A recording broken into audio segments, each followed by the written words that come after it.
ناظرین گرامی، قرآن مجید میں اللہ تعالیٰ نے جن قوموں کا تذکرہ کیا ہے ان کے آثار آج بھی دنیا میں موجود ہے۔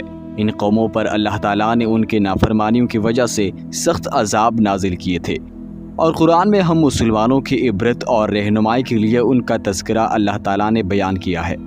حضرت نوح علیہ السلام کو آدم ثانی بھی کہا جاتا ہے، کیونکہ طوفان نوح کے وقت اللہ کے حکم سے تیار کی گئی کشتی میں سوار جانوروں کے علاوہ ہر شے پانی میں غرق کر دی گئی تھی۔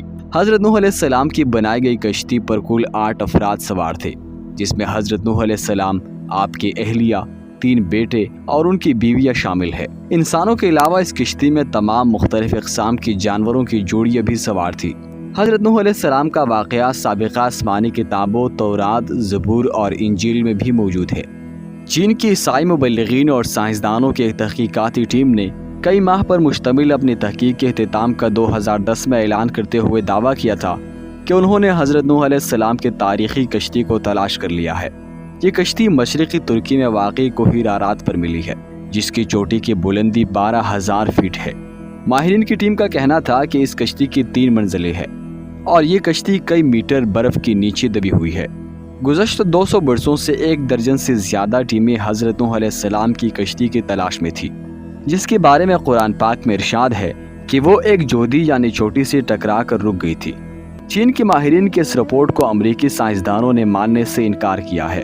ان کا کہنا ہے کہ کشتی کی لکڑی کے نمونے جو جانچ پڑتال کے لیے بھیجے گئے تھے اتنے پرانے نہیں ہیں کہ اس کے بارے میں وثوق سے کہا جا سکے کہ یہ حضرت نوح علیہ السلام کے دور کی کشتی ہے، جبکہ چینی ماہرین کی ٹیم کا دعویٰ ہے کہ وہ 99% یقین سے کہہ سکتے ہیں کہ یہ وہی کشتی ہے جو حضرت نوح علیہ السلام نے 4800 سال قبل اللہ کے حکم سے بنائی تھی۔ ماہرین کا کہنا ہے کہ اس کشتی کی 3 منزلیں ہیں اور اس میں کئی بڑے بڑے کمرے ہیں۔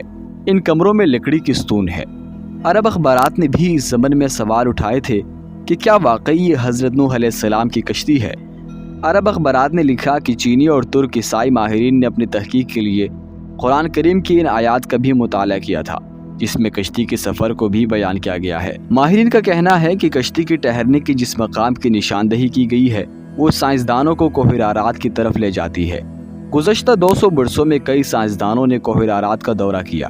ان میں سے چند ایک نے پہاڑ پر بنی کشتی کی شکل کی چٹان کو ہی حضرت نوح علیہ السلام کی کشتی قرار دے دیا، لیکن چینی اور ترک ماہرین نے پہاڑ کے اس برفیلی مقام پر تحقیق کی جہاں درجہ حرارت -60 ڈگری ہوتا ہے، اور پہاڑ کے جس حصے میں کشتی کے باقیات دریافت ہوئے ہیں وہ انتہائی ڈھلوان اور خطرناک ہے۔ رپورٹ کے مطابق اس ٹیم نے 60 مختلف مقامات سے حضرت نوح علیہ السلام کی کشتی کا مشاہدہ کیا۔ یہ کشتی کئی جگہوں سے ٹوٹی ہوئی ہے، تاہم مکمل تباہ اس لیے نہیں ہوئی کہ یہ برف کی دبیس تہ میں دبی ہوئی ہے۔ کشتی ٹوٹی ہوئی ہونے کی وجہ سے ماہرین اس کے اندر داخل ہو پائے۔ کشتی کا معائنہ کرنے والے ایک چینی ماہر کا کہنا ہے کہ کشتی کا ہر کمرہ 5 میٹر اونچا ہے، اس میں کوئی بھی جانور آسانی سے سما سکتا تھا۔ چینی ماہرین نے ریڈیو کاربن ٹیکنالوجی سے کشتی کے ٹکڑوں کا مشاہدہ کیا اور دعویٰ کیا کہ یہ 4800 سال پرانی ہے۔ کشتی میں کئی صندوق بھی ملے ہیں، لیکن چینی ماہرین ان کو کھول نہیں پائے۔ ماہرین ایک مرتبہ پھر جدید آلات اور مشینوں کے ذریعے کوہ ارارات کا تفصیلی دورہ کرنے والے ہیں، تاکہ تمام رازوں سے پردہ ہٹانے کے علاوہ امریکی سائنسدانوں کے سوالات کے جوابات بھی دے سکے۔ حضرت نوح علیہ السلام کی کشتی کے دریافت کا دعویٰ نیا نہیں ہے۔ دوسری جنگ عظیم میں لیونارڈ نامی برطانوی فوجی لڑائی میں حصہ لینے عراق گیا تھا۔ لیونارڈ کو تاریخ اور آثار قدیمہ میں کافی دلچسپی تھی، اس لیے اس نے عراق کے بازاروں سے مختلف آثار قدیمہ کی اشیاء خریدنا اور جمع کرنا شروع کیا۔ جب وہ چل بسا تو اس کے بیٹے سائمنز کے حصے میں یہ اشیاء آئی۔ سائمنز نے یہ اشیاء برطانیہ کی میوزیم کے حوالے کر دی۔ برٹش میوزیم سے وابستہ ماہر آثار قدیمہ ارونگ فنکل نے ان اشیاء کا معائنہ کیا۔ اس میں ایک تختی بھی تھی جس پر قدیم اشوری زبان میں کچھ لکھا تھا۔ سخت مٹی سی بنی اس تختی پر لکھی عبارت کا جب انہوں نے ترجمہ کیا تو وہ حیران رہ گئے۔ تختی پر درج تھا کہ جب انسانوں کے گناہ بڑھ گئے تو خدا ان سے ناراض ہو گیا، اور پھر اس نے گناہگاروں کو پانی میں ڈبونے کا فیصلہ کیا۔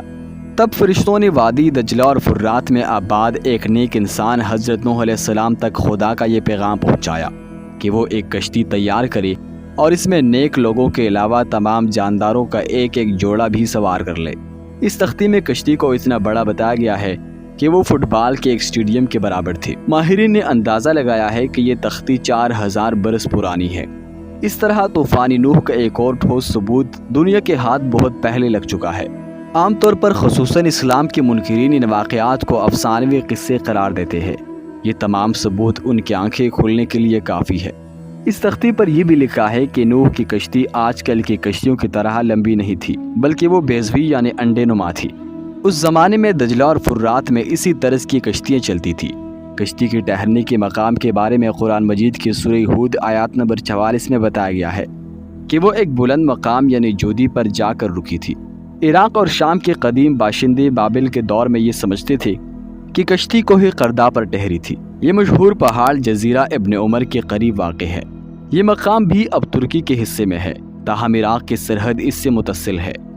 مسلم سائنسدانوں اور تاریخ دانوں نے کوہ قردہ کو ہی نوح علیہ السلام کی کشتی کے ٹھہراؤ کا مقام قرار دیا ہے، اسی لیے یہ پہاڑ مسلمانوں میں کوہ جودی کے نام سے مشہور ہو گیا۔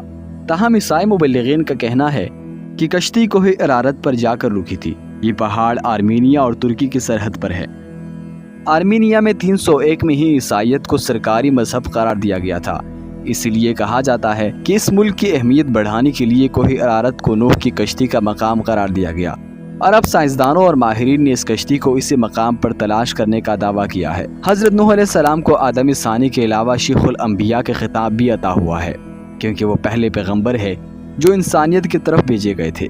قرآن پاک میں حضرت نوح علیہ السلام کا نام 73 مرتبہ آیا ہے۔ ان کی عمر 900 برس تھی اور نبیوں میں آپ سب سے طویل العمر ہوئے۔ حضرت نوح علیہ السلام موجودہ عراق میں آباد ایک قوم کے پاس نبی بنا کر بھیجے گئے تھے۔ جب بہت واعظ اور نصیحت کے باوجود بھی قوم نے سرکشی نہ چھوڑی تو اللہ تعالیٰ سے آپ نے اپنی قوم کے لیے عذاب مانگا۔ اللہ تعالیٰ نے آپ کو ایک کشتی بنانے کا حکم دیا۔ 2 سال کی مدت میں کشتی تیار ہوئی، جس کی لمبائی 300 گز، چوڑائی 50 گز اور اونچائی 30 گز تھی۔ جب عذاب آیا تو آسمان سے مسلسل بارش ہونے لگی اور زمین سے چشمے ابلنے لگے، ہر شے غرق ہو گئی۔ حضرت نوح علیہ السلام کی کشتی 6 ماہ 8 دن پانی پر تیر رہی تھی اور 10 محرم الحرام کو کوہ جودی پر جا کر ٹھہر گئی۔ کئی دن تک پانی اترتا رہا۔ اس کے بعد جب خشکی پیدا ہوئی تو حضرت نوح علیہ السلام نے خسران شہر بسایا اور ایک مسجد بنائی جس کا نام سمانین تھا۔ حضرت نوح علیہ السلام طوفان کے بعد صرف 60 برس زندہ رہے۔ ان کا مزار آج بھی لبنان میں موجود ہے۔ ناظرین گرامی، آپ کو آج کی یہ معلوماتی ویڈیو کیسی لگی؟ کمنٹ سیکشن میں ہمیں اپنے آراء سے ضرور آگاہ کیجیے۔ ویڈیو کو زیادہ سے زیادہ شیئر کیجیے، چینل کو سبسکرائب کر دیں اور ساتھ موجود بیل آئیکن کو بھی پریس کر دیں۔